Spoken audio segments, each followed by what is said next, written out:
Compound interest is the discipline of letting money work twice, first through earnings and then through reinvested earnings. In practical terms, it means the return you earn begins to generate its own return, creating a cycle that becomes more powerful over time.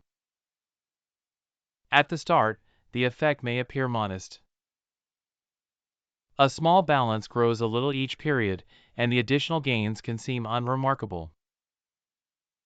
This is where many decisions are won or lost.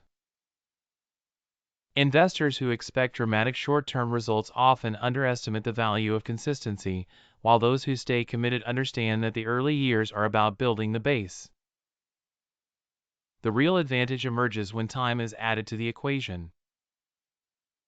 Each year of compounding does not merely repeat the previous year, it builds on it.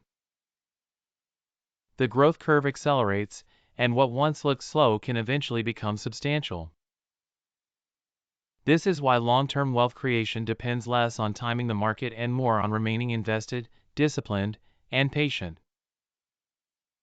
A useful way to view compound interest is as a business process. Capital is the asset, returns are the revenue, and reinvestment is the expansion strategy. The stronger the rate of return and the longer the horizon, the greater the operating leverage. Even small differences in time, contribution amount, or return rate can lead to significant differences in final wealth. The lesson is straightforward. Start early, contribute regularly, reinvest gains, and avoid unnecessary withdrawals that interrupt momentum. Wealth is built not only by how much is earned, but by how long those earnings are allowed to grow. Compound interest rewards patience with efficiency, and over decades, that efficiency can become financial freedom.